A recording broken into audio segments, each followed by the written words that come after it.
Cuando hablamos de Saint Seiya, sin duda debemos resaltar lo épico que fue la saga de Hades, capítulo Santuario, no solo porque tardó varios años en verse después de la saga de Poseidón en formato de OVAs en el idioma original, para que años después recién pasara por la televisión, sino que esta saga traía una calidad mejorada y teniendo una de las mejores batallas esperadas contra el dios Hades, que si bien en este capítulo no apareció aún, ya dejaba misterios sobre su identidad y su temible poder. De hecho, más de uno en ese entonces, a la espera de cada OVA, conoció el manga o mínimo iba a un cibercafé para averiguar cuál sería la continuación. Tiempos donde no teníamos la información ni la tecnología actual. Es por eso que en este video haremos un top 10 de las mejores cosas que tuvo este capítulo Santuario en toda la saga de Hades, detallando cada uno de esos buenos momentos y por qué esta saga es considerada una de las mejores, solo siendo opacada por los capítulos Infierno y capítulo Campos Elíseos. Y cabe aclarar que si bien tiempo atrás ya realicé un análisis a esta saga con sus diferencias entre anime y manga, aquí solo nos centraremos en las 13 OVAs como tal y su éxito dentro del universo de Saint Seiya. Otra guerra sagrada empieza ahora.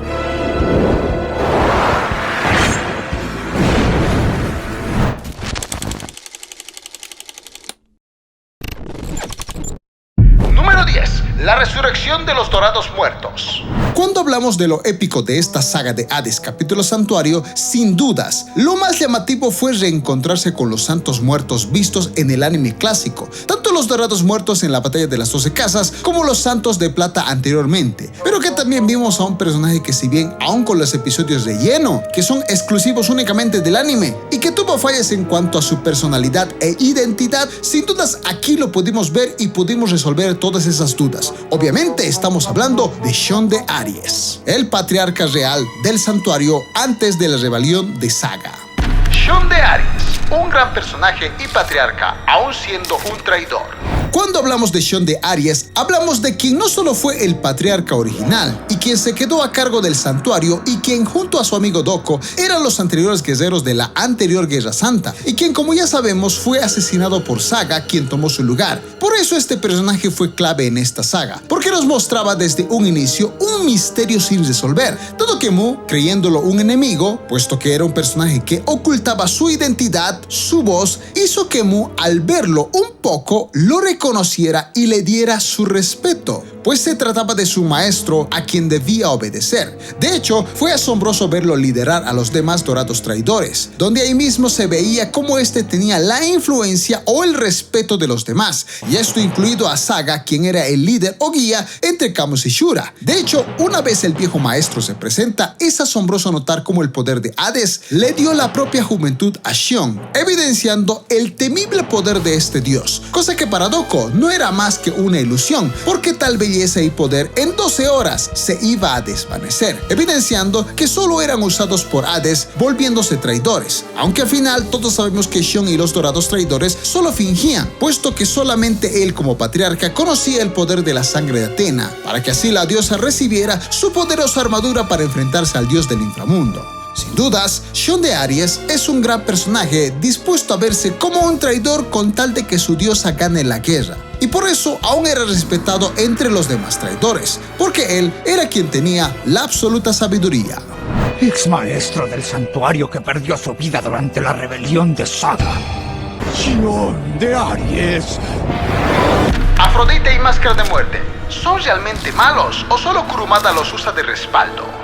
Si bien la popularidad de Máscara de Muerte y Afrodita no son las mejores, salvo su redención vista en la saga Alma de Oro, video disponible en mi canal, estos dos personajes convertidos en traidores no fue una sorpresa. De hecho, era casi obvio tenerlos ahí presentes. Pero sin dudas, también vimos como ambos personajes no le eran rival a Mu de Aries, quien si bien tampoco en el anime clásico tuvo mucha relevancia, porque no se enfrentó a ningún santo de bronce como tal, aquí es evidente que se quería mostrar el gran poder de Mu, el dorado de Aries, y evidenciar a la vez que el mal nunca vence al bien. Por eso, ni Afrodita ni Máscara de Muerte le fueron rivales a Mu. De hecho, su derrota solo era para resaltar más a Mu de Aries, mostrándolo como superior a ellos, cosa distinta a la aparición de Saga, Shura y Camus, que ahí sí, Mu no tenía ninguna ventaja, y mucho menos Shaka más adelante, porque hablamos de 3 dorados considerados entre los más poderosos. Pero volviendo con Cáncer y Piscis, si bien al final se nos aclaró que ellos solo actuaban traición, porque junto a Xion y los demás traidores solo tenían la visión de avisarle a Athena sobre el poder de su sangre, no causó tanto impacto la tal honra a Athena, y menos con las palabras y lágrimas de Xion,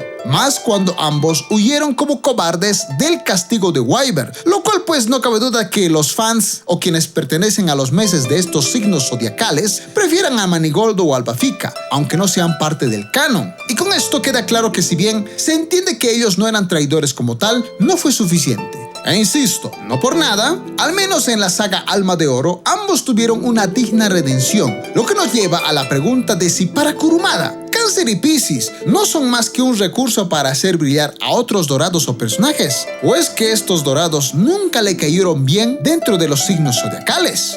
Pero bueno, esa duda seguramente el maestro Kurumada es el único que lo sabe. ¡Ondas infernales!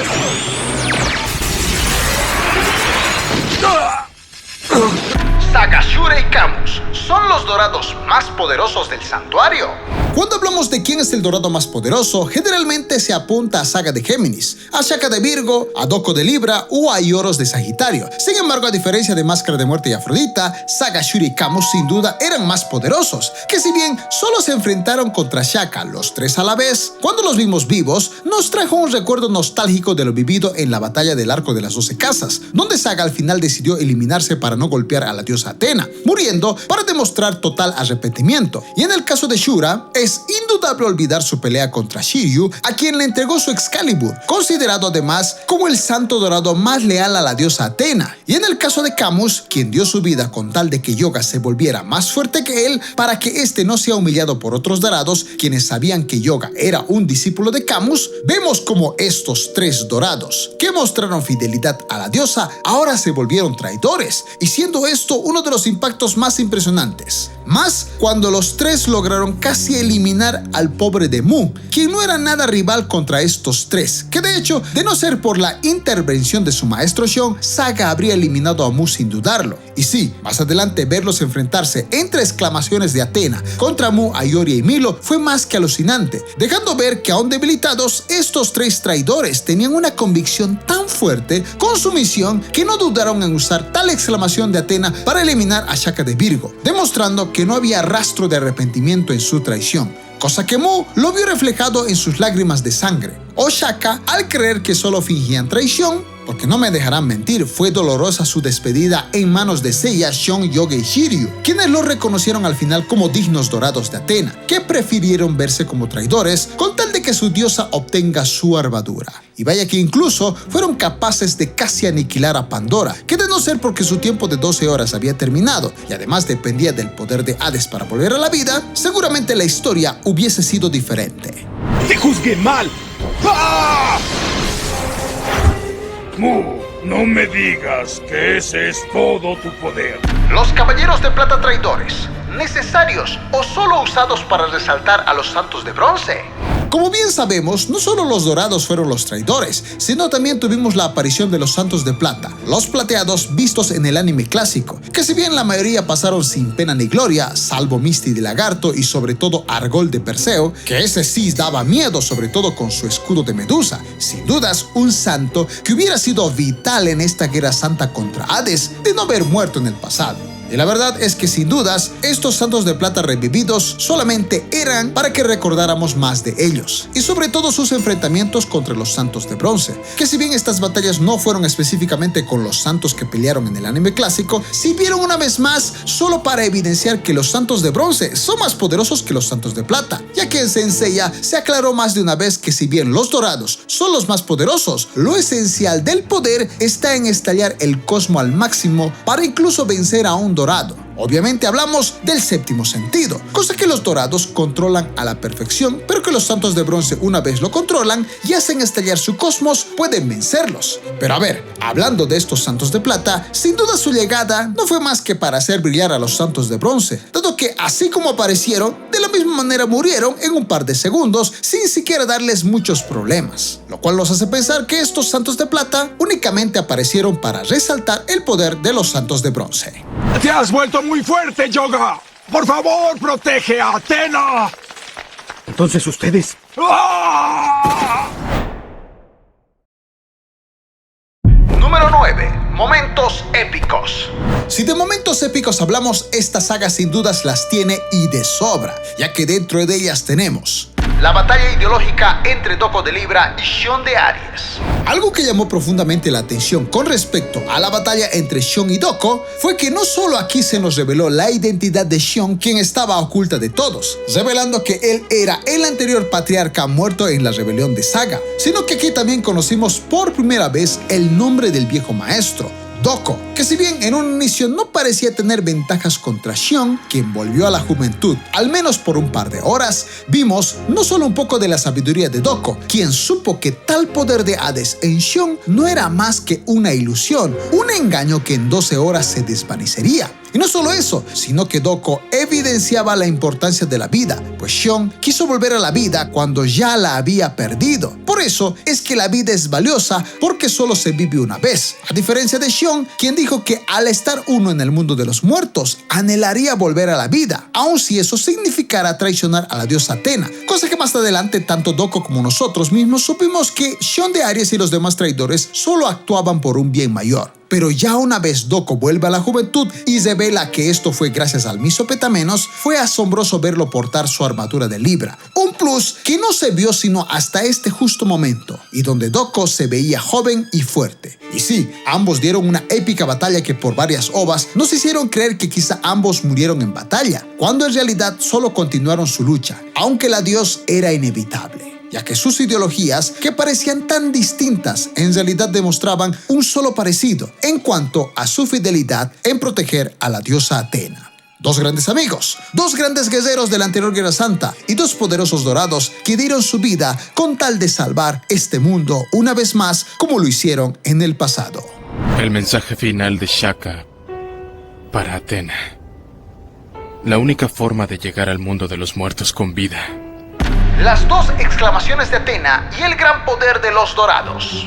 Sin duda, uno de los momentos más dolorosos fue la muerte de Shaka a manos de Saga, Shura y Camus, quienes si bien parecían fingir traición, con la muerte de Shaka, usando la exclamación de Athena, la cual era prohibida, evidenciaron su traición real, cosa que para Ioria en un inicio no fue más que lo más bajo y vil, y no solo para él, sino para Milo de Scorpio, quien por eso los humilló brevemente. Quizá el único que aquí analizó todo fue Mu de Aries, quien creía que Shaka había decidido morir por alguna razón importante que ellos aún desconocían. Pero aquí también vimos la culminación de todo. Saga, Shura y Camus estaban dispuestos a usar la exclamación de Athena una vez más para llegar con Athena, cosa que para Mu, Ioria y Milo fue una decisión sencilla, también usar la exclamación de Athena para vencer a estos traidores. Y si bien Saga, Shura y Camus estaban más que débiles, su persistencia en lograr su meta de llegar con Athena los hizo rivalizar contra la exclamación de Athena de Milo, Mu y Ioria, dejándonos con la pregunta de si Saga, Shura y Camus realmente eran más fuertes que Ioria, Milo y Mu, lo cual pues podría decirse que sí, dadas las diferencias, pues los traidores habían peleado bastante y estaban débiles, a diferencia de Milo, quien de hecho no había peleado con nadie hasta ese entonces. Y si bien como sabemos, todo esto terminó porque los santos de bronce impidieron que las exclamaciones de Athena destruyeran el santuario, elevándolas al cielo. Sin dudas, tuvimos una muestra del increíble poder de los dorados y del temible poder de la amenaza de la exclamación de Athena, que entre los 12 dorados al menos tendríamos 4 exclamaciones juntas, quizá algo que solamente veamos en la futura saga de Zeus, en el futuro manga de Kurumada, que ojalá llegue antes de que tengamos nietos. Así que esta es la exclamación de Athena. Es el cosmo combativo de los caballeros dorados a su máximo nivel. Los dorados contra Radamantis. humillación o características de un espectro. Sin dudas, la aparición de Radamantis daba mucho que pensar, pues el espectro se veía más confiado, creyendo que él solo podría contra el santuario, además de siempre dudar de los dorados traidores, que si bien parecía un tanto exagerado, a la vez veíamos cómo él era un tanto rebelde a las órdenes dadas, más cuando él envió a espectros espías, los cuales murieron por culpa suya y sin la orden de Hades o Pandora, lo cual lo llevó a un gran castigo. Pero donde sí vimos su gran poder fue en su pelea contra tres dorados, Mu, Ayoria y Milo, quienes no sabían que perdieron el 90% de sus poderes debido al castillo de Hades, y donde Wyvern no solo los humilló y demostró su inmenso poder, sino que todo parecía apuntar que los tres jueces del inframundo eran mucho más poderosos de lo que parecían. Pero no solo eso, ya que aun cuando más adelante supimos que el castillo de Hades limitaba a solo usar el 10% del poder en los dorados, vimos como esto a Wyvern no le importaba, mostrando otro lado oscuro, no solo en Hades, sino en sus propios espectros, quienes en vez de buscar el equilibrio, como los santos harían al batallar, al tener ventajas iguales, aquí el espectro evidenciaba su crueldad. A él no le importaba la igualdad o la justicia, mucho menos el equilibrio. Él solo quería humillar, usar las ventajas a su favor y mostrarse siempre confiado. Algo irónico, incluso visto en el espectro rana. Y esto es un plus para los espectros, quienes a diferencia de los santos, que son justos y que buscan la justicia, estos espectros son injustos, ruines, abusivos y no les importa nada más que humillar a su oponente. Algo que incluso Wyvern hizo con Canon, quien envió su armadura a Saga más adelante. Así que, más allá de verlo como una humillación a los dorados, también es ver cómo estos espectros, en esencia, son traidores, viles y despiadados, exactamente igual al dios Hades.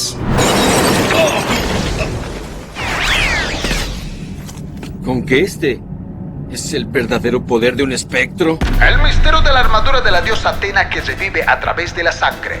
Sin dudas, descubrir que la diosa Atena tenía su propia armadura fue algo que muchos esperábamos ver, dado que en el caso de Poseidón, este tenía su propia armadura, al igual que el dios Odín, pero en el caso de Atena, ella no tenía armadura como tal, o al menos no la veíamos usar. Y si bien tampoco vimos la armadura de Atena, sino hasta los Campos Elíseos, ya se nos adelantó la importancia de tal armadura de la diosa. De hecho, fue acertado, ya que aquí evidenciamos por qué Xion y los dorados traidores querían llegar con Atena, para que ella supiera por parte del patriarca que a través de su sangre, la estatua de Atena, que ocultaba su armadura dentro de sí, la tal podría regresar con la misma Atena. Un dato que solamente conocía Xion como patriarca fallecido. Y no por nada, aun cuando Atena supo del Arayashiki y fue directamente al inframundo a enfrentarse con Hades, porque al parecer sí desconocía de su armadura, usar la sangre de una divinidad para que tal armadura aparezca fue más que impresionante. Más cuando la misma sangre en el inframundo también hizo que Xion dejara su conexión con Hades. Y a la vez más adelante viéramos cómo tal sangre haría que las armaduras se volvieran divinas.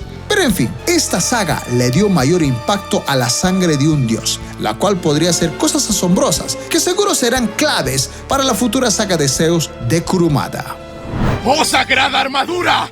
Después de 243 años, es hora de volver a la vida con la sangre. Las nuevas armaduras con la sangre de la diosa y su importancia en Saint Seiya.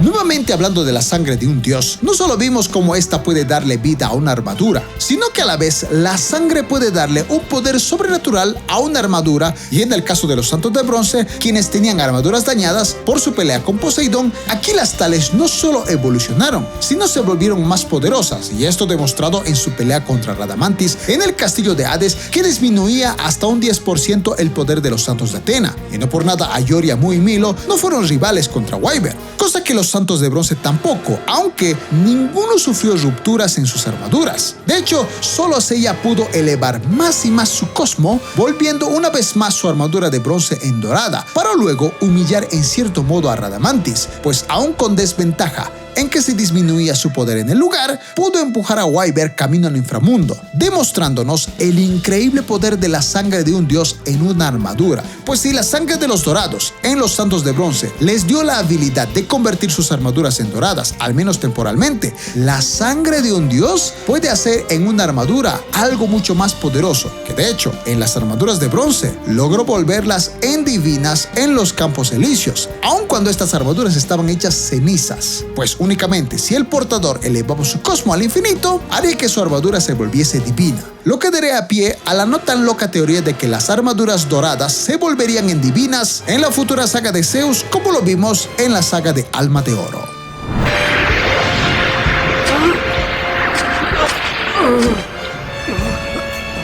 También las de ustedes. Número 8. El Arayashiki, el octavo sentido. Sin duda la revelación del octavo sentido fue un excelente aporte, que si bien este capítulo santuario solo refleja el significado del propósito de la muerte de Atena y Shaka, más adelante supimos que servía para ingresar al inframundo con vida. Pero fue interesante aquí ver la relación de Buda con Shaka, sobre todo mostrando que hay algo más allá de la muerte, pues si bien la muerte es inevitable, no es el fin. De hecho, es la puerta a algo mucho mayor que solo algunos logran despertar. Y Shaka, aún pasando tiempo con Buda y ser conocido como el más cercano a los dioses, solo con su propia muerte pudo comprenderlo, que por eso envió este mensaje a la diosa Atena, ya que la clave para vencer a Hades era atacarlo en su propio territorio. Pero ya que el inframundo es solo un ingreso para los muertos, ellos debían usar el Arayashiki, el octavo sentido, para llegar en cierto modo como vivos al inframundo, pero sin estar sujetos a las leyes de tal inframundo. De ahí el por qué los nombres de Seishon no estaban en el libro de los condenados en la primera prisión con Lune. De hecho, como bien dije en mi video de comparación entre anime y manga de esta saga de Hades Santuario, Atena debía morir. Su muerte haría que ella despertara el Arayashiki. Por eso su cuerpo no estaba con Saga cuando la llevaron con Pandora, pues Atena murió físicamente, pero a la vez renació como un nuevo ser que no estaba sujeto a las leyes del inframundo, por lo cual no podía ser encontrada y menos condenada. De hecho, también Shaka murió de una forma interesante, no dejando su cuerpo como tal, sino desapareciendo de forma sobrenatural al haber activado el Arayashiki. Y sin dudas, con esto vemos que el poder del octavo sentido sería vital para despertar también sus armaduras divinas en los santos de bronce. Y quién sabe, si hasta veamos quizá el despertar del noveno sentido en la futura saga de Zeus de Kurumada. Su alma regresó a la sala gemela tan solo para escribir su testamento.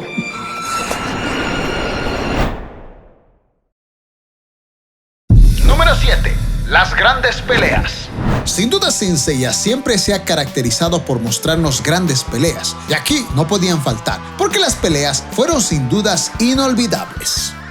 Saga vs Canon. ¿Quién es el más poderoso y merecedor digno de ser Géminis? Algo que no muchos esperábamos ver era a un nuevo portador de la armadura dorada de Géminis, que originalmente le pertenecía a Saga, quien había muerto en su rebelión en la batalla de las 12 casas, pero que aquí, si bien parecía que iban a pasar por un templo más para acercarse con Atena, vimos como quien portaba la armadura de Géminis era el mismísimo Canon, aquel anterior rebelde que había engañado al dios Poseidón, convirtiéndose en dragón marino, para iniciar una guerra innecesaria en donde Atena y Poseidón pelearían a morir y este Canon dominaría el mundo y el mar. Y si bien, ya con su redención ante Milos se nos mostraba con honestidad su arrepentimiento, fue asombroso verlo como portador de Géminis, algo que era obvio, pues él solo ante la muerte de Saga podría usar la armadura de Géminis, y no por nada, mucho más adelante, se la devolvió a Saga para que éste destruya junto con los demás dorados el Muro de los Lamentos. Pero aquí, en esta batalla, fue más que interesante, pues para Saga, Canon no merecía el perdón, pues en parte su maldad vino gracias a Canon, quien lo encaminó al mal camino, pues Canon sí era malo en su totalidad, en cambio Saga solo luchaba con una dualidad o cambio de personalidad. Pero si bien fue necesaria una derrota por parte de Canon, únicamente para que quizá este no muera a manos de Saga y brille en todo su esplendor en el inframundo, eliminando a la mayoría de los espectros a su paso, sino que también fue para darle más importancia a su arrepentimiento genuino y notar cómo ambos hermanos eran casi igual de fuertes y ambos merecían ser Géminis, salvo que la prioridad era para Saga, ya que Canon solo sería su reemplazo. Y como nunca vimos a Saga batallando por Atena, en Canon vimos este reflejo. Un santo de Géminis, aliado de la diosa Atena, además de ser considerado el dorado más poderoso de todos. Sabes que eso no dará resultado conmigo. Donde quiera que estés, te destruiré. La batalla entre Shaka y los tres dorados traidores. un momento épico en Saint Seiya. Cuando hablamos de grandes peleas, sin duda esta es una de las mejores, pues no solo tuvimos escenas de acción inolvidables aún en la actualidad, y más entre santos dorados poderosos, y aunque de manera injusta, fue interesante como Shaka no se intimidó en luchar contra 3 dorados, que si bien siempre supo que no tenía ventaja contra los 3, al menos quiso enfrentarlos de todos modos, notando que los tales realmente eran traidores, pues él no veía maldad como tal en ellos, que no por nada, ante la eliminación de todos los espectros, notó que los tales realmente eran traidores, que decidió dar su vida con tal de intentar detenerlos. Y sí, quien más golpes se llevó por parte de Shaka fue sin duda Shura, a diferencia de Camus y Saga, quien por cierto, Saga fue el único en atacar terriblemente a Shaka, que no por nada, para evidenciar su traición, se les pidió usar la exclamación de Athena, si no querían perder todos sus sentidos, lo cual a la vez demostraba que Shaka tenía un poder asombroso como es el tesoro del cielo, una técnica que pudo rivalizar a 3 dorados, aunque al final su inevitable muerte también le dio una lección que aprendió de Buda, de que hay algo más allá de la muerte, lo que Shaka entendió solamente muriendo. Y sin dudas, esta pelea nos dejó más de una lágrima, que al final también nos demostró cómo los 3 traidores dorados no eran tan traidores como se veía, ya que al menos parecían realmente ser fieles de Athena, pero ocultando algo que seguramente más adelante resolvería todo el misterio.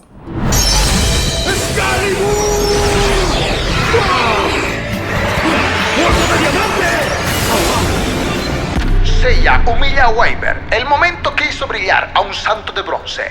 Si bien la humillación de Wyvern a los dorados como Mu, Ayori y Milo para muchos fue desagradable y hasta un sinsentido para otros, y aclaré que esto fue sin dudas en parte para evidenciar la crueldad e injusticia de un espectro, el cual jugaría sucio con tal de vencer a su enemigo, pero a la vez también es un reflejo de cómo Seiya, una vez más, con el poder del guión, puede resaltar más que los dorados, pues si bien no es el personaje más popular en Saint Seiya, siempre ha sido reconocido por superar sus límites, y a la vez también fue para que humillara a Wyvern, un espectro poderoso que había humillado a los 3 dorados y que ahora sería humillado por un santo de bronce. Pero no cualquier santo de bronce, sino uno que en su armadura recibió la sangre de la diosa Athena, sangre que le daba el poder no solo de resistir cada ataque en el castillo que limitaba su poder a un 10%, sino que podía evitar que su armadura se dañara como la de los dorados anteriores. Pues a la vez elevando su cosmo, Seiya logró lo impensable, superar a Wyvern, empujándolo, haciendo estallar su cosmo, volviendo su armadura en dorada y sin darse cuenta, activando el 8º sentido para no morir en su ingreso al inframundo. Y obviamente más adelante despertar en su armadura una divina. Sencillamente, esta escena fue para humillar a un espectro como Radamantis, solo para que un santo de bronce como personaje principal brille y nos demuestre que más allá de una armadura, el verdadero poder está en estallar el cosmo al infinito, lo cual te podía hacer superior incluso ante un dios, algo reservado para el final de esta saga de Hades. ¡Miserable! ¡Perderá mi cosmo! Shion vs Doko, la batalla entre 2 amigos con un mismo ideal. Si bien desde un inicio Shion de Aries tuvo que fingir traición únicamente para cumplir su misión de que Athena diera su sangre para obtener su armadura que sería clave para vencer al dios Hades, secreto que solamente él como patriarca conocía, es interesante ver cómo Doko lo veía como un traidor que se vendió a Hades solo para volver a la vida por un par de horas a través de una ilusión, pues supo que su juventud visual no era verdadera, y de hecho solamente en el manga podemos ver quizá la verdadera apariencia de estos traidores que Hades ocultaba. Pero su batalla fue épica, ya que ambos amigos regresaron a la juventud evidenciando sus sabidurías. De hecho, fue aquí donde Shiryu aprendió la última técnica de su maestro, los famosos 100 dragones. Aunque siendo sinceros, ¿cómo Shiryu vería tales técnicas estando ciego? Bueno, ya sabemos que cuando este tipo de cosas pasan, pues un hechicero lo hizo. ¿Podría explicarlo? Sí, siempre que observen uno de esos detalles, un hechicero lo hizo. En fin, curumemes. Pero es interesante ver cómo esta batalla entre Shion y Doko nos hizo creer que ambos habrían muerto y que posteriormente, ante la aparición de Shion de Aries, se nos hizo creer que en realidad quizá Doko había perdido. Pero no era así, pues ambos estaban unidos. Quizá solo Doko le dio tiempo a Shion de motivar a los santos de bronce, pues al final, ante la despedida de Shion y Doko, ambos mostraron su lealtad y fidelidad a la diosa Athena, por quien ambos habían batallado también en la anterior Guerra Santa, evidenciando que ambos batallaban en tono todo momento, Xion aún después de la muerte y Doko ahora como guía de los Santos de Bronce, quienes iban rumbo al inframundo. Y sí, fue más que épico ver a Doko junto a Kanon, como si este fuera el único dorado en no tenerle rencor. Quizá esto únicamente por su sabiduría adquirida en tantos años de experiencia. ¡Revolución estelar! ¡Los 100 dragones!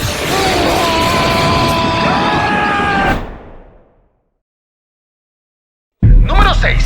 Los mejores capítulos. Sin dudas decir que hay mejores o peores capítulos en esta saga de Hades, más en el capítulo Santuario, es casi innombrable. De hecho, las 13 ovas son excelentes como tal, salvo algunas que no tienen una clara explicación, pero en su totalidad son excelentes de inicio a final. Sin embargo, hay ovas que sin dudas fueron lo mejor de lo mejor en todo sentido. Por ejemplo, la ova número 4 titulada Expiación de Culpas, que fue sin dudas acertada para mostrar la redención de Canon de Géminis, y cómo aún con el perdón de Atena, Milo dudaba de él y no creía que Canon mereciera el perdón de los dorados, que decidió evidenciar su supuesta lealtad a Atena, que al final nota que Canon decía la verdad, demostrando con esto que este episodio es donde Canon fue redimido en su totalidad, haciéndola una de las mejores.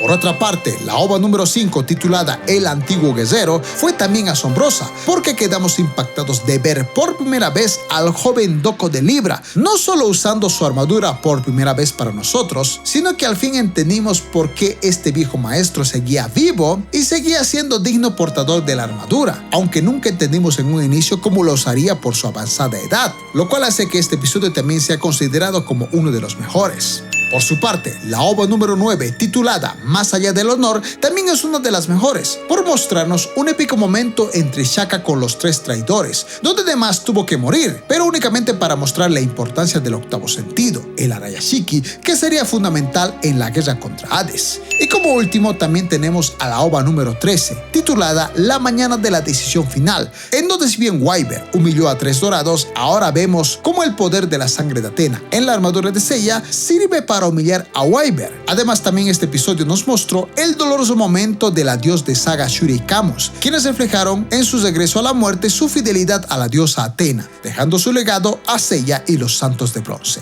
Pues sin dudas, estas ovas son los mejores episodios de toda la saga de Hades, capítulo Santuario.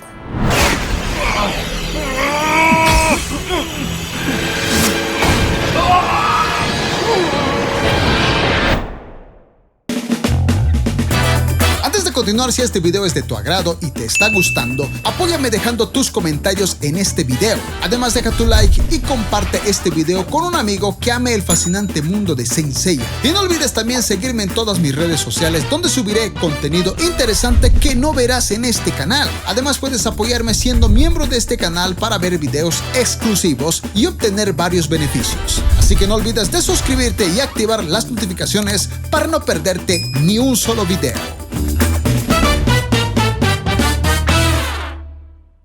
Número 5. Momentos que nos hicieron derramar más de una lágrima. Así es, amigos, Saint Seiya es inolvidable, en parte por darnos momentos de profundo dolor que nos hicieron derramar más de una lágrima, por tan tristes momentos que marcaron a toda una generación y que sin dudas a la vez son parte del éxito del capítulo Santuario en la saga de Hades. La redención de Canon de Géminis, una de las ovas más inolvidables. Sin dudas, Canon fue una sorpresa en la saga de Hades, más cuando no solo recibió el perdón de Atena, sino que ahora portaba la armadura de Géminis, perteneciente a su fallecido hermano Saga, y quien ahora era el protector de este tercer templo. Y si bien no pudo burlar a Saga con sus mismas técnicas, más cuando este no estaba presente en el templo, dado que estaba cuidando a distancia la vida de la diosa Atena, Milo no pudo creer que Canon siguiera con vida, y más que recibiera el perdón de Atena, que él mismo dudó de tal lealtad que decidió eliminar a Canon, quien no quería retirarse del lugar, pues insistía en que daría su vida por la diosa. Y lo más asombroso fue ver cómo Canon creyera que Milo no le sería rival, pues se había quedado en el lugar recibiendo cada golpe de Milo sin defenderse, solo para evidenciar su arrepentimiento y redención. Y sí, Milo notó que Canon hacía esto para expiar sus culpas. Él mismo quería ser castigado para cumplir con su penitencia y recibir ahora no solo el perdón de Atena, sino el perdón de un dorado entre los demás.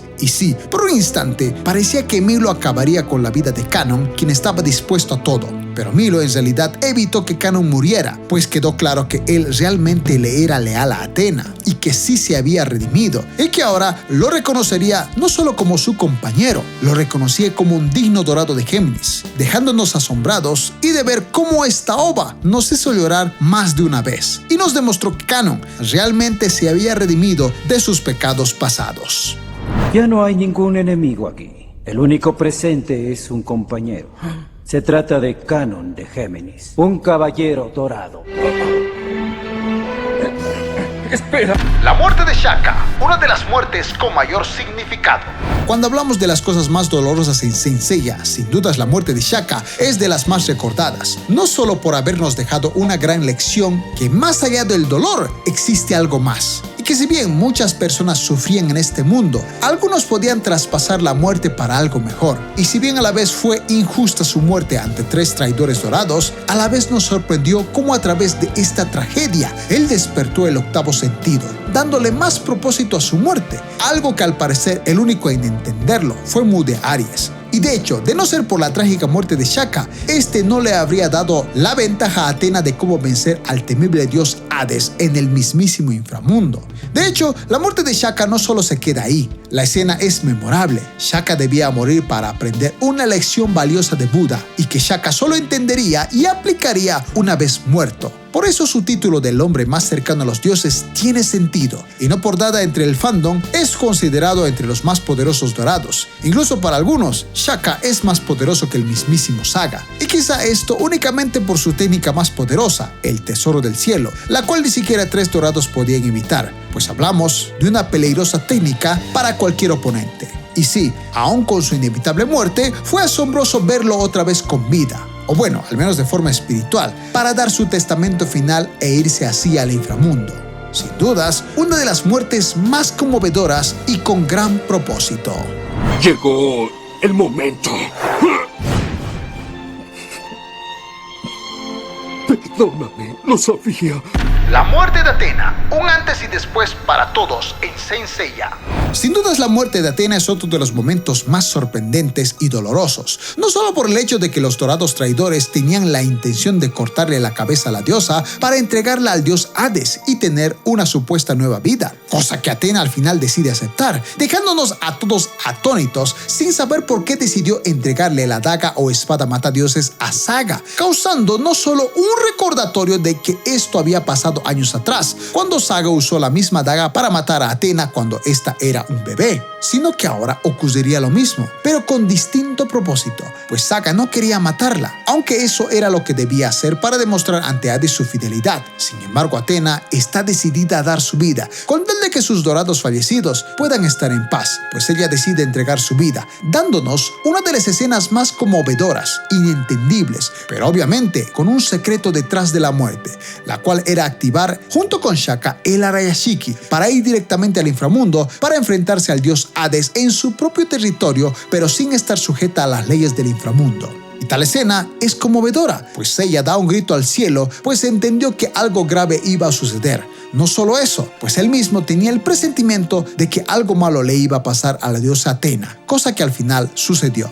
Que aún sin entender cómo ella murió, solo se quedó desmoralizado por haber fracasado en su misión de salvar a su diosa, sin saber que su sangre le daría el poder inimaginable a él y a sus amigos. Un poder sobrenatural que iba más allá de lo inimaginable, porque la muerte de Atena no pasó desapercibida, fue la clave para vencer al dios Hades.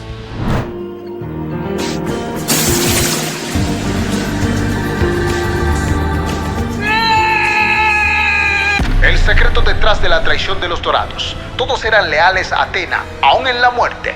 Como bien sabemos, la supuesta traición de los dorados revividos por Hades resultó ser lo opuesto. En realidad, ellos no traicionaron a la diosa Atena. De hecho, esto sumado a personajes como Afrodita y Máscara de Muerte, que si bien estos en ningún momento parecían arrepentidos de sus males, la escena demuestra que ellos al parecer se habían arrepentido de sus hechos pasados y ahora solo se unieron para un solo propósito: avisarle a Atena de su armadura y de cómo con su sangre ella tendría su poderosa armadura oculta en la estatua de Atena, para usarla contra el temible temible dios Hades. Y con las lágrimas de Xion, Seiya y los demás santos de bronce, al igual que nosotros, entendimos que ellos no traicionaron a su diosa, y menos se vendieron a Hades. En realidad mintieron a ambos mandos con tal de que Atena tuviera la ventaja, no importando si esto manchaba sus imágenes aún de muertos. Por lo cual, con esto entendemos por qué estos fueron elegidos como santos dorados, que aún en la muerte siempre serían leales a su diosa. Y sí, esto incluía a personajes como Máscara de Muerte y Afrodita, porque más de uno quizá nunca entendió por qué estos fueron elegidos como dorados, pues quizá como vimos en la saga Alma de Oro,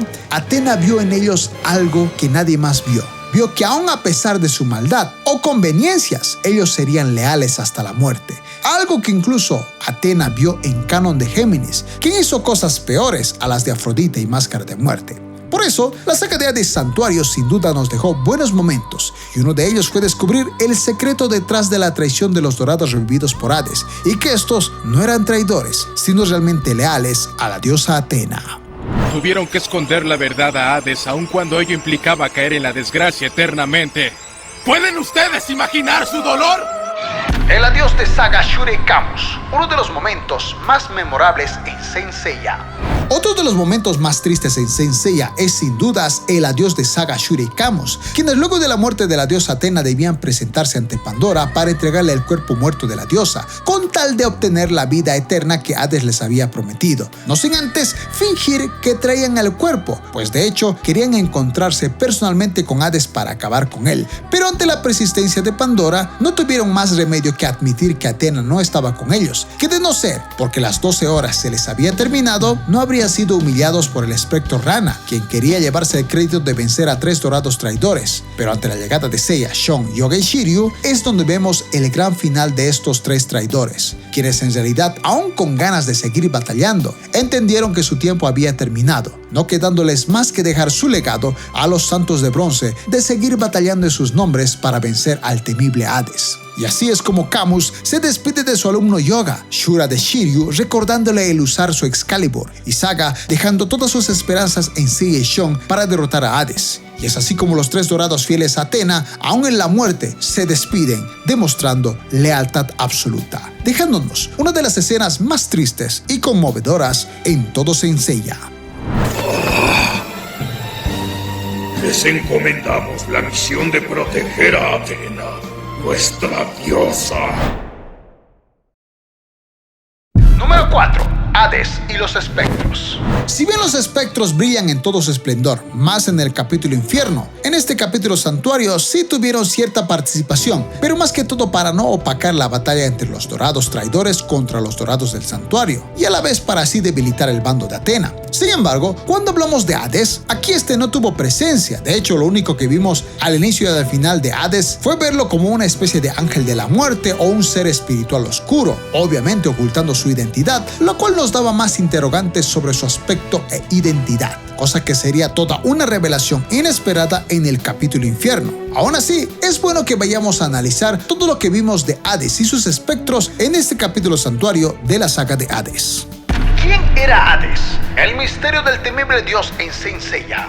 Sin dudas, desde el inicio de esta saga, se hablaba y recalcaba que Hades era el verdadero enemigo de Atena. También que esta era la razón del por qué los dorados nunca salían del santuario, ya que justamente todo esto era porque debían estar atentos para la verdadera guerra santa, para la cual todos fueron destinados. De hecho, también se aclaró el por qué el viejo maestro Doko, aun cuando había lluvia o frío, nunca se movía de los 5 viejos picos, pues debía estar atento a algún movimiento o despertar de las 108 estrellas malignas de Hades. Y lo más aterrador fue cómo este dios Hades podía revivir a los muertos, darles un nuevo cuerpo, fuerza, nuevas armaduras, conocidas como Sapuris, pero a la vez jugar sucio, pues usaría a los fallecidos del santuario solamente para vencer a los dorados y así debilitar el mando de Atena, debilitar al santuario para tener ventajas en esta guerra santa. Y sí, la aparición de Hades desde la primera ova fue más que aterradora, no solo habiendo eliminado a la diosa en un solo instante como una especie de ángel de la muerte, un ser todo misterioso y sobrenatural, que aun cuando fue solamente un sueño de Doko, más adelante vimos cómo este era un ser misterioso que revivió y negoció con los santos muertos de Atena, demostrando algo interesante en este dios a diferencia de Poseidón, pues Hades era todo un misterio. Más cuando en ovas posteriores, como con la muerte de Gigante y los demás espectros ante Shaka, supimos que Hades les mentía a sus propios espectros solo para cumplir sus objetivos, pues él nunca les daría la vida eterna, simplemente les había mentido descaradamente.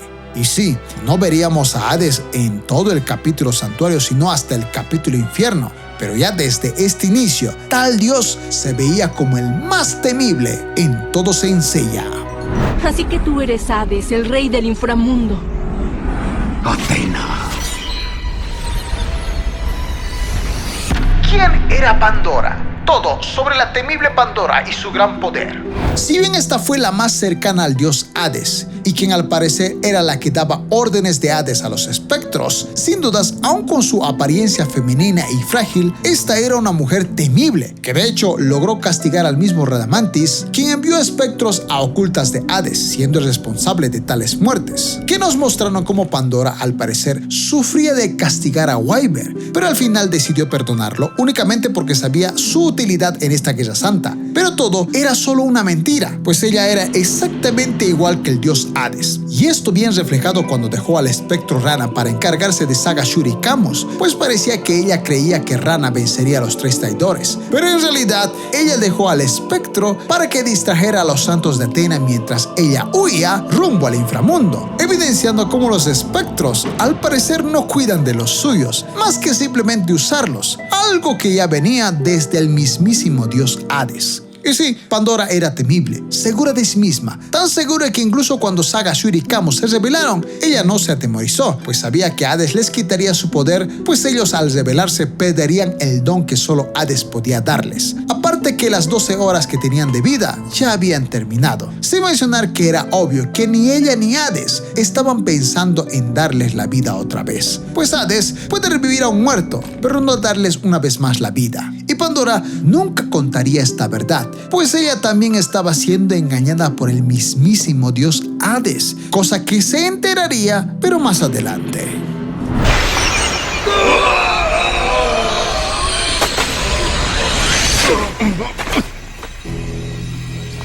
Radamantis de Wyvern, el espectro más poderoso de Hades.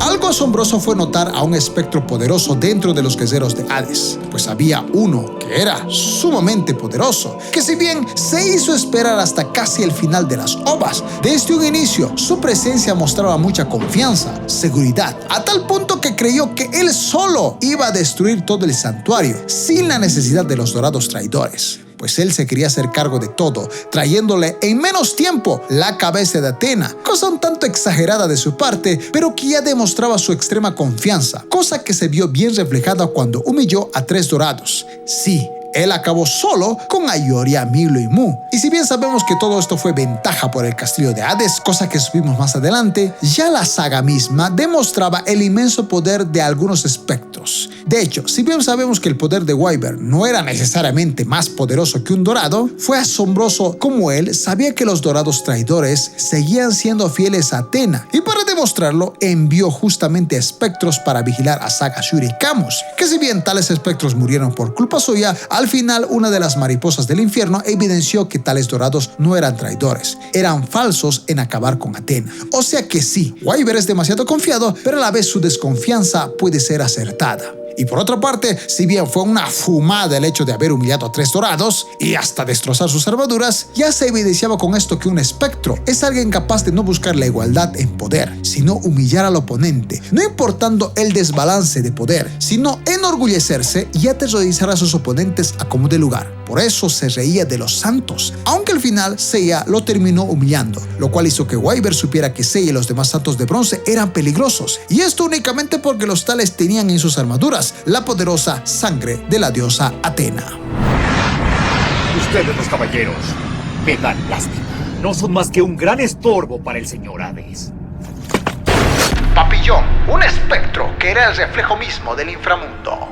Este espectro papillón, sin dudas, fue uno de los más aterradores, no solo por su aterrador aspecto, que ya decía mucho de cómo eran los espectros, o al menos algunos de ellos, sino como su evolución fue más que interesante, no solo casi acabando con las vidas de Mu y Seiya, sino que al terminar de evolucionar a una mariposa, Papillón demostró técnicas similares a las de Mu, pues la psicoquinesis era muy fuerte dentro de él, y si bien Seiya pudo hacerle frente al menos con un poco de su terquedad, dejó asombrado a este espectro para que este únicamente batallara contra Mu, pues este también controlaba la psicoquinesis. Y esta batalla era solamente para ver quién dominaba mejor la psicoquinesis, ya que la tal se pondría a prueba. Y sin dudas, Mu pudo derrotarlo, mostrando una vez más cómo Mu realmente puede dar buenas batallas, que si bien se vieron un poquito opacadas por la presencia de Seiya, Mu pudo vencer a Papillón, demostrando que la justicia siempre vence al mal, y donde Papillón, aún siendo reconocido como uno de los más fuertes dentro de los espectros, no le era rival ni siquiera a un dorado. Lugar que quizás solo podrían tener los 3 jueces del inframundo, quienes de momento se hacían esperar hasta el capítulo Infierno. ¡Extinción estelar!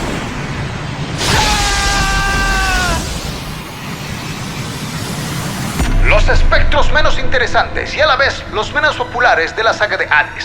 Cuando hablamos de Giganto, este espectro, si bien no era el más llamativo, es sin dudas una muestra de cómo al parecer tenía más fuerza que Seiya, pues fácilmente pudo vencerlo, aunque no fue el mismo caso con Saga, quien dejó claro que la mayoría de los espectros no eran rivales para un dorado. De hecho, de no ser por Shaka, Giganto no sabría cómo no solo no vencería a un dorado, sino que un dorado le demostró que estar en el bando de Hades era lo peor, pues este les había mentido con respecto a darles la vida eterna, evidenciando que Giganto, si bien puede ser un poco más poderoso que algunos santos de Atena, a la vez vivía en una mentira, y esto solamente lo evidenció con su propia muerte.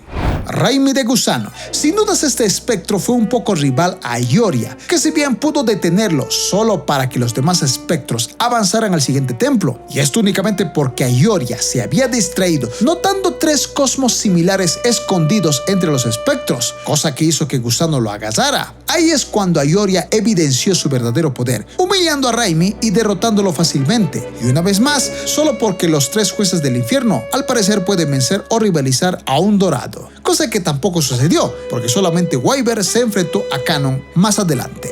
Los espectros irrelevantes. Con respecto a los demás espectros que pasaron sin pena ni gloria, están aquellos que incluso fueron eliminados fácilmente por Saga, Shuri y Camus, a quienes les robaron sus armaduras, es decir, sus Sapuris, cosa que no sabemos cómo pasó ni cómo Giganto y los demás espectros no se dieron cuenta de que esto había sucedido, mostrando que estos espectros enviados al santuario eran bastante débiles, no dignos de batallar contra los dorados y que sin dudas eran carne de cañón para Wyver, solo para saber si Saga, Shuri y Camus eran fieles a Hades o estaban mintiendo su traición a Atena. Pero también era obvio que no nos mostraron a más espectros porque los tales se verían en todo su esplendor en el capítulo Infierno de la saga de Hades. Este espectro parece que murió congelado. Y esta cicatriz parece que fue hecha con una espada filosa. Número 3. Cosas un tanto negativas.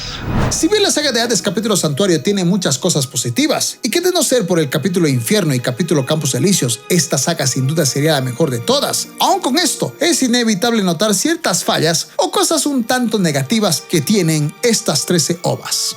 Aldebarán de Tauro, un personaje que pasó sin pena ni gloria en la saga de Hades.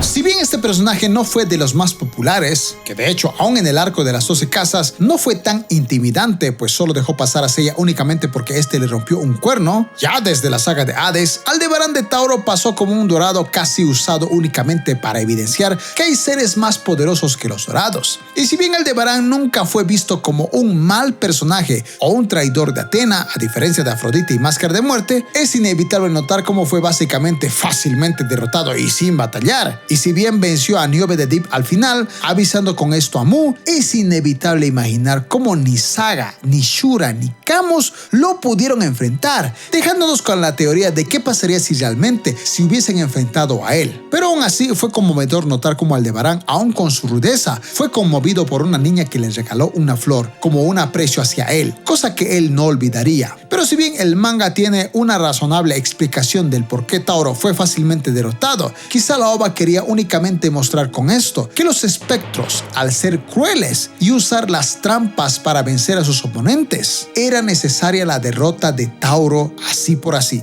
Pero aún con esto es inevitable ver cómo Aldebarán no pudo brillar ni siquiera en esta saga como en ninguna en Saint Seiya, más que únicamente estar presente como alguien que honraba a Athena y como un amigo de Mu de Aries.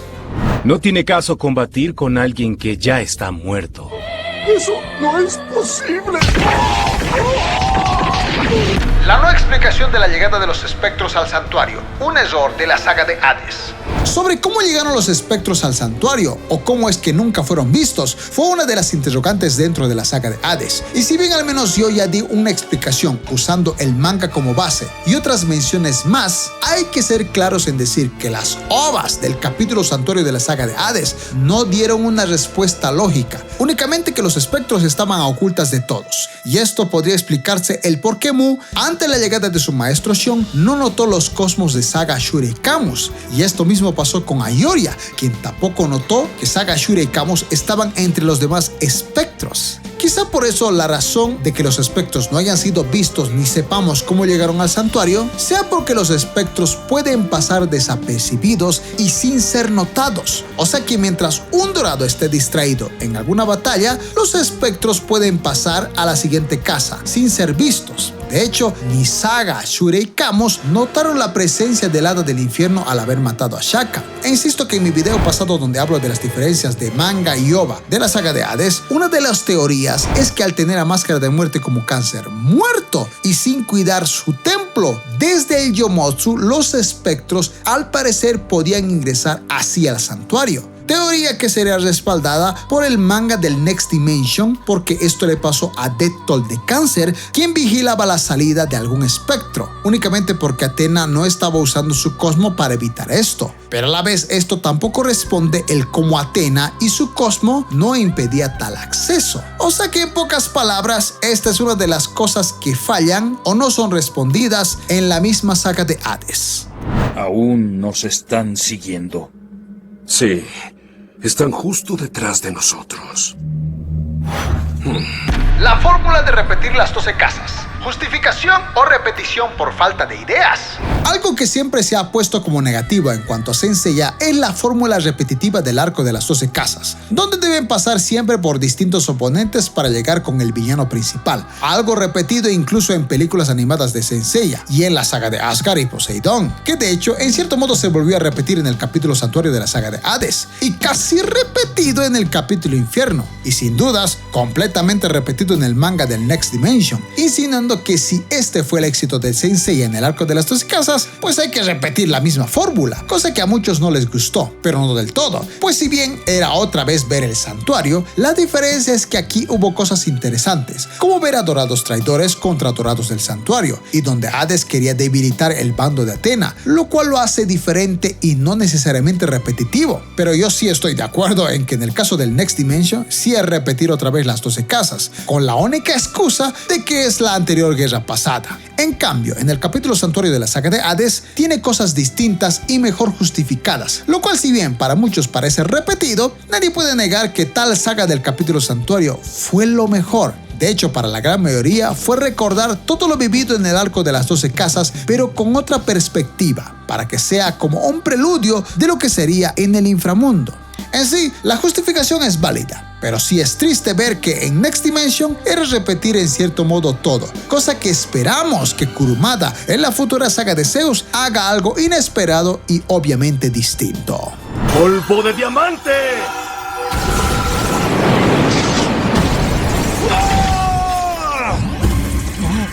¿Fue necesaria la humillación de Wyvern a los dorados? ¿O es solo una exageración o un sinsentido?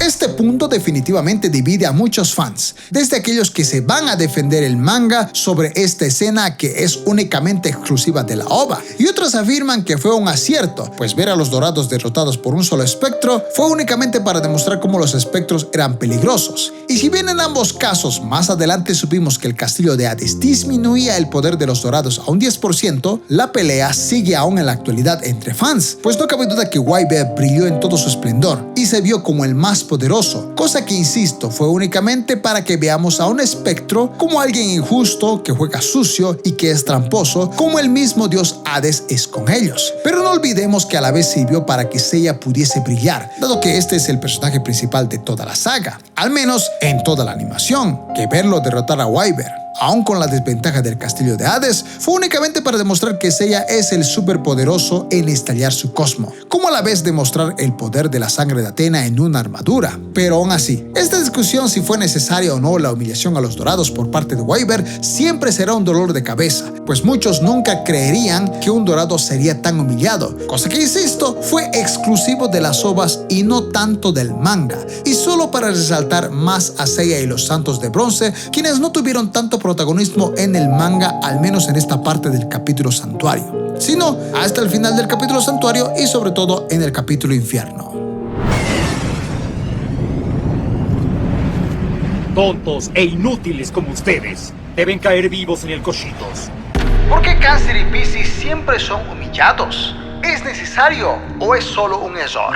Sin duda los personajes menos populares entre los 12 dorados son Cáncer y Piscis, pues Afrodita y Máscara de Muerte siempre fueron vistos como traidores. Y esto incluso resaltado en la película de los Caballeros del Zodiaco Contraatacan, que aún sin ser parte del canon, evidenciaba cómo estos dorados parecen ser el punto de que aún entre los dorados existe la maldad. De hecho, en esta saga de Hades capítulo Santuario se resaltó esto, cosa distinta a saga Shura y Camus, o hasta el mismísimo Shon de Aries, quienes mostraron total arrepentimiento y en quienes realmente se entendió que hacían esto no por traición a la diosa Atena, sino únicamente para darle ventajas contra el dios Hades para que ella obtenga su armadura y descubra el secreto del poder de su sangre. Pero si bien Afrodita y Máscara de Muerte también al finalizar fueron mencionados por Shon de Aries como fieles dorados de Atena, dispuestos a verse como traidores, aunque nunca lo fueron, evidenciando que ellos sí se habían arrepentido de sus males pasados, no fue tan impactante como en el caso de saga Shura y Camus, y esto incluido a los Santos de Plata traidores, quienes aún muriendo decían que Atena debía ser protegida. O sea que quizá el lío fue que la OVA no mostró tal redención, más que mencionar que se unieron a este plan con Shon y los demás dorados. Y sí, fue bastante deprimente verlos huir como cobardes ante Radamantis, quien ante esto solo se seguía viendo como un espectro temible y poderoso. Y si bien los vimos dando su vida en el Muro de los Lamentos más adelante, es inevitable verlos como santos dorados usados únicamente para resaltar a otros personajes, que insisto en decir que solo en la saga de Alma de Oro tuvieron una digna redención. Y es obvio por eso que personajes como Albafica de Piscis y Manigoldo de Cáncer tengan más aprecio entre los fans.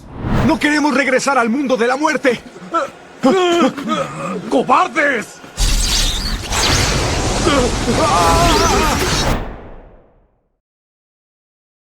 Número 2. Las diferencias con el manga. La saga de Hades es mejor en manga o en OVA.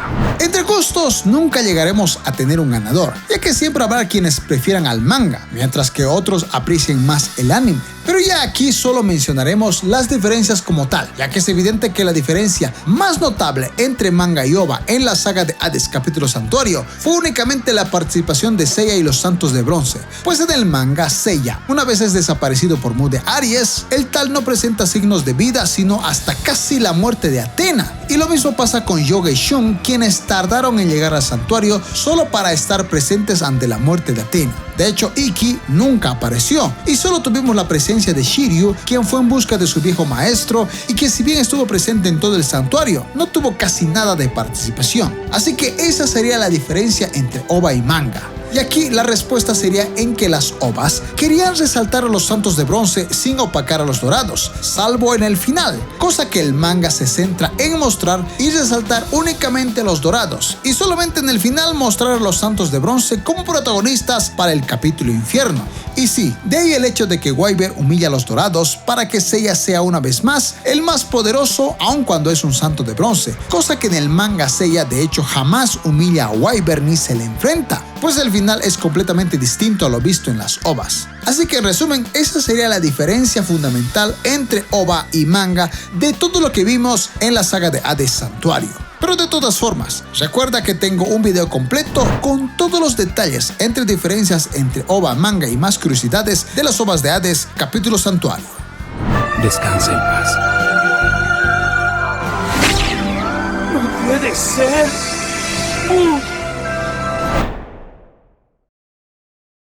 Número 1. Expectativas para el capítulo Infierno. No cabe duda que las ovas de Hades capítulo Santuario tuvieron un final más que épico, que sin dudas en ese entonces donde no había transmisión televisiva y solo eran ovas en subtitulado, fue asombroso ese final dejándonos con dudas de qué pasaría en la futura saga de Hades capítulo Infierno, sobre todo en conocer más a los espectros de Hades, más cuando faltaba además conocer a los 3 jueces del infierno, ya que si bien vimos cómo Wyvern podría humillar a los dorados, era interesante ver a los demás espectros. Y sí, también era interesante saber cómo es que Seiya iba a revivir en su caída al inframundo y cómo es que los santos de bronce irían con Athena, y más saber cuál sería la relación entre Doko y Kanon, quienes fueron juntos al inframundo, cosa que evidentemente no sucedió, pues ellos eran los únicos que salieron del santuario para ir juntos al inframundo. Y sí, también otra duda que nos faltaba responder era cómo Athena y Shaka se enfrentarían a Hades en el mismo inframundo y qué también les iría en un territorio que obviamente desconocían y que obviamente sería una ventaja en cierto modo para Hades. No sé ustedes, pero esperar un par de años hasta la salida del capítulo Infierno fue casi una tortura. Más cuando tuvimos la salida justo en ese tiempo de la película Obertura del Cielo, donde Seiya estaba inmóvil y era una continuación de la saga de Hades. Y sí, muchos como yo seguro no conocíamos el manga de momento, lo cual trajo dudas de tal película, que tristemente aún con una excelente calidad de animación no tuvo el éxito deseado, arruinando todo lo que se venía en lo que se vendría en el capítulo Infierno. Pero sin dudas, muchos fans del anime de Saint Seiya, ante la espera de la continuación de la saga de Hades, recurrimos a internet para leer el manga o enterarnos del final, y hablamos de muchos años antes de que existieran youtubers que hablaran de este tema y que dieran explicaciones como quizá lo tenemos hoy en día, ya que en ese entonces solamente teníamos páginas web donde debíamos ver lo que se venía en el capítulo Infierno, e incluso en un idioma que no era el español, lo cual fue todo un hype en esos años. ¡Espéranos, por favor! ¡Saori!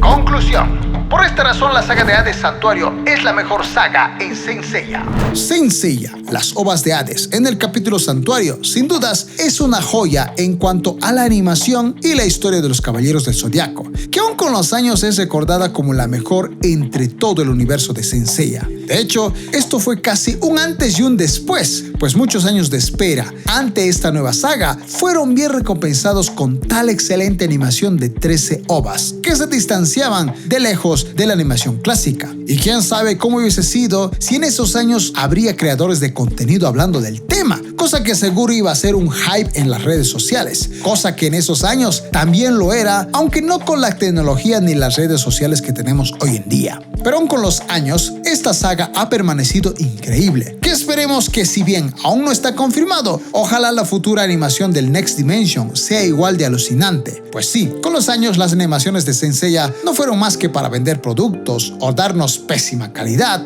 y no darnos una continuación digna que todos anhelamos ver. Y ojalá esto un día se haga realidad más allá de los reboots o un reinicio. Pero bueno, es increíble cómo esta saga de Hades capítulo Santuario nos dio los mejores momentos. Un recordatorio que seguro más de uno tendrá siempre en el corazón. Pero dime tú, ¿cuál es tu opinión sobre Saint Seiya, la saga de Hades capítulo Santuario?